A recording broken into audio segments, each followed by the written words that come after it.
So with each new Skylanders game, there was generally always a new team of Skylanders, and as the series went on, these teams got more and more advanced. For the most part, each new group would always have a unique and defining gimmick that would pretty much unify the entire group of Skylanders and make them what I would call a gimmick team. Skylanders Giants obviously had the Giants, Swap Force had the Swappers, Trap Team had the Trap Masters, Superchargers obviously had the Superchargers, and then Skylanders Imaginators had the Senseis.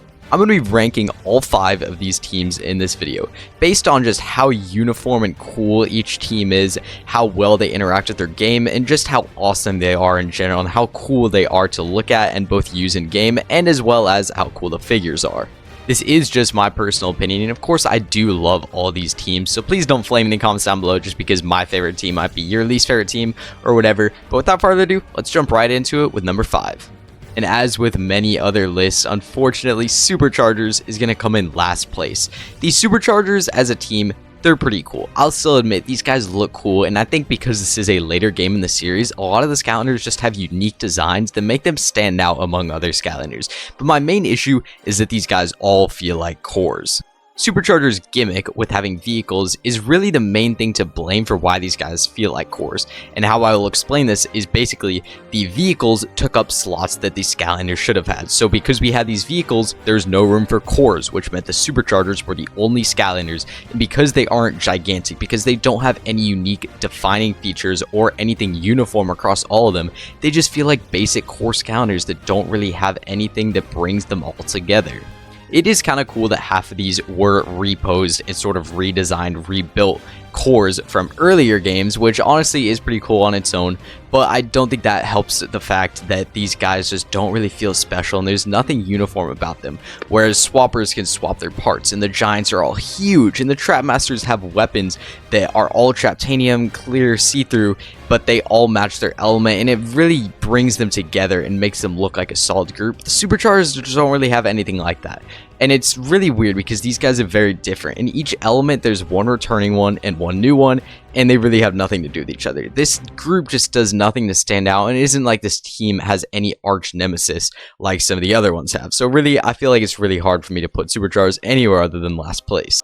Now coming in 4th place is going to be the Giants. This is really because they don't have any crazy interesting gimmick other than them just being big. But that's the whole point. They're Skylanders but big, and honestly I think it's still pretty passable just because this is the second game. A reason that this group or team is kind of this low on the list is because they are just low in numbers overall. Only having one per element doesn't really help this team out at all, because if the one in that element isn't amazing, then that element automatically is a flop for this team. So when you look at an element like Magic, which has Ningini, which is notoriously a Skylander that most people dislike or just don't prefer, don't like using her, it's really hard for Magic to really recover it all because that's all you got to work with, man. Also, other than the size, which is kind of ruined later on, the fact that Trap Masters and Senseis are around the same size as the Giants really kind of ruins the only thing that brings these guys together. When you put them among a bunch of other Skylanders, they don't really stick out in any way, or they have nothing that unifies them as a group.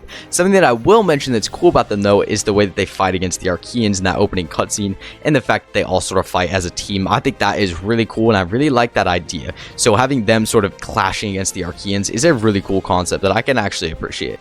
Now coming in 3rd place is going to be the Senseis.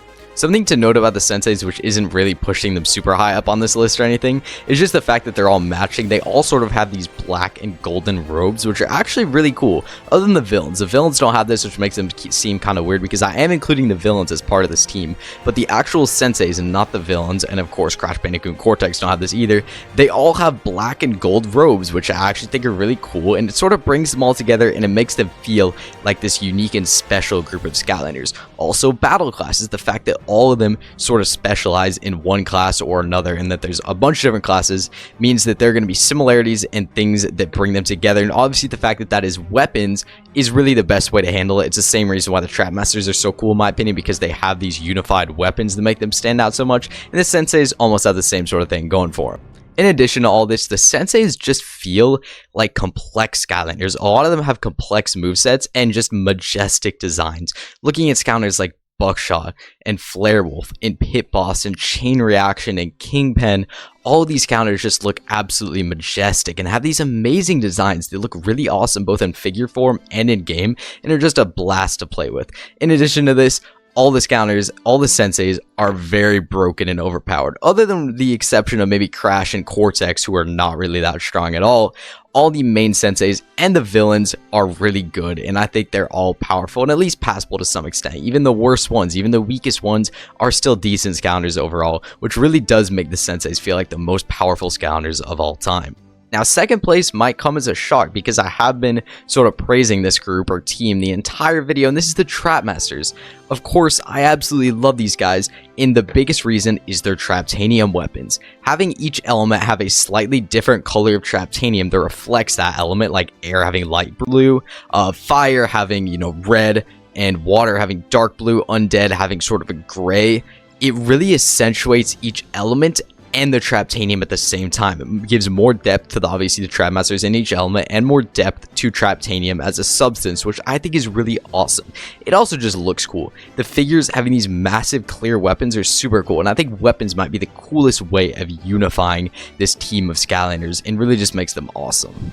Another thing that I don't really hear a lot of people talk about, but I think is really cool, is the way that these guys clash with the Doom Raiders. Just from that opening cutscene in Trap Team, you can tell that these guys are rivals. The Trap Team and the Doom Raiders are like sworn enemies that will always battle against each other. At least that's how it seems, and I love it. I love seeing the Trap Team fight together against these guys in this massive battle to eventually send them to Cloudcracker Prison. This works out really well and just shows how well these guys work as a team with, Lobstar, Snapshot, Wallop, Wildfire, Jawbreaker, Gear Shift. It's just an absolutely awesome scene that really gives depth to the characters, their weapons, and the villains that they fight against, making them really feel like they do have this rival team that goes up against them.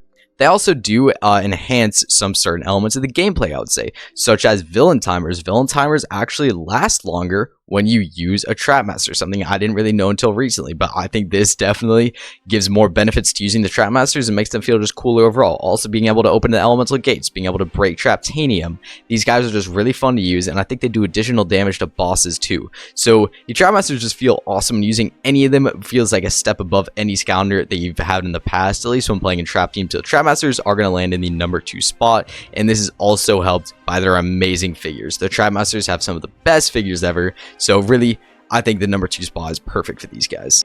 Now, number 1, as much as I'm not the biggest Swap Force fan, I got to admit, the Swap Force is an absolutely awesome team of Skylanders. The fact that they can swap parts and you can customize them to your liking, be able to use attacks from one Skylander with another Skylander is absolutely awesome. If you like a bottom of one Skylander and a top of another Skylander, you can swap them and make your perfect Skylander that you will just enjoy for hours. It's a really dang cool gimmick. The fact that this also works on the figures might be the coolest part, because now you have these custom made figures with literally 256 different combinations of figures that you can have in your physical hand, be able to hold and see and display is absolutely awesome. As well as the opening cutscene of Swap Wars, kind of similar to with the Trapmasters. You see them fight against Chaos's mom in the darkness while defending this volcano, and it's awesome just to see them all work together as a team, and they just work really well. I think these guys also have some of the most unique and cool and just interesting designs overall. Looking at Freeze Blade, Free Ranger, and Spire Eyes, and Magna Charge, and Blast Zone. These guys have amazing designs that I think work really well, but you can definitely distinguish them from each other. Another thing that I do think brings this team up, at least for me, is having movement types. Other than battle classes, we didn't really get any other sort of like subdivision of Skylanders other than these obviously swapper movement types, which once again accentuate gameplay and sort of will tell you what their bottom half attack is going to be based around. If they're the tornado, they're going to have some sort of spinning attack on the bottom. If they're the speed, they're going to have some sort of speed or dash attack. So it's really easy to sort of tell what you're getting with the bottoms with that, and I think it's a really cool way to add more depth to these figures. So swappers for me are definitely going to get the first place.